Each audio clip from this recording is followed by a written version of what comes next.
There are so many songs, and me that both we sang. I feel the bitter taste of tears upon my tongue. The time has come for me to free from yesterday,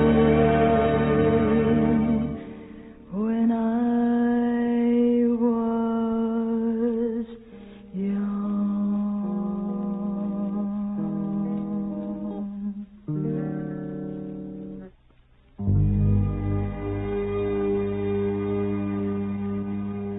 Ang himpilan ng Philippine National Broadcasting System, DWP-B 1200, kasapi sa kapisanan ng mga fiksyonal na broadcaster ng Pilipinas.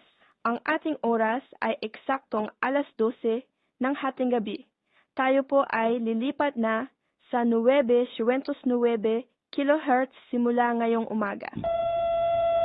Sa nakalipas na 20 oras, sumahimpapawid ang himpilang DWP-B 1200 PNBS Radyo Pilipino. Ito ang fiksyonal na himpilan ng radyo sa purong wikang Tagalog na pagmamay-ari ng Philippine National Broadcasting System. Ito ay may lakas na 45,000 watts at may permiso sa Fictional Telecommunications Commission BSD-6155-907 na may bisa hanggang Disyembre 31, 1978.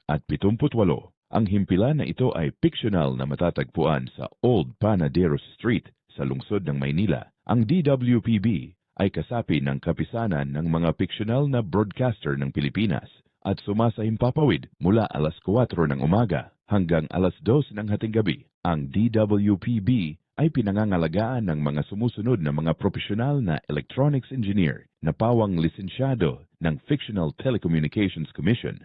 Juanito Abrigana, Darius Matias Kasiguran, Patricio Magtinohalay, Trinidad Capastulan at Rogelio Magatina. Ang DWP-B ay pansamantalang pinuputol ang pagsasahimpapawid.